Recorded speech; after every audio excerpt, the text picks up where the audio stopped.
আগামী জাতীয় সংসদ নির্বাচনে দেশের মানুষ পিআর পদ্ধতি চায় না বলে জানিয়েছেন বিএনপি চেয়ারপারসন বেগম খালেদা জিয়ার উপদেষ্টা আমানুল্লাহ আমান। শুক্রবার বিকেলে সাভারের তেঁতুলঝোড়া ইউনিয়নের পানপাড়া সরকারি প্রাথমিক বিদ্যালয়ের মাঠে শহীদ রাষ্ট্রপতি জিয়াউর রহমানের কনিষ্ঠ পুত্র মরহুম আরাফাত রহমান কোকো স্মৃতি স্মরণে ফুটবল টুর্নামেন্টের ফাইনাল খেলায় পুরস্কার বিতরণী অনুষ্ঠানে যোগ দিয়ে এসব কথা জানান তিনি। কোন পিআর পদ্ধতি জনগণ চায় না, অতএব পিআর পদ্ধতিতে নির্বাচন হবে না।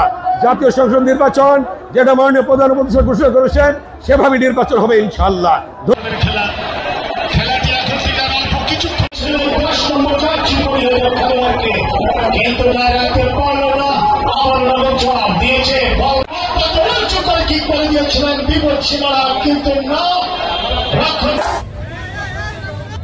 প্রাচীর দিয়ে দাঁড়িয়েছে নগরচর শান্তি সংঘ, প্রাচীর ভেদ করে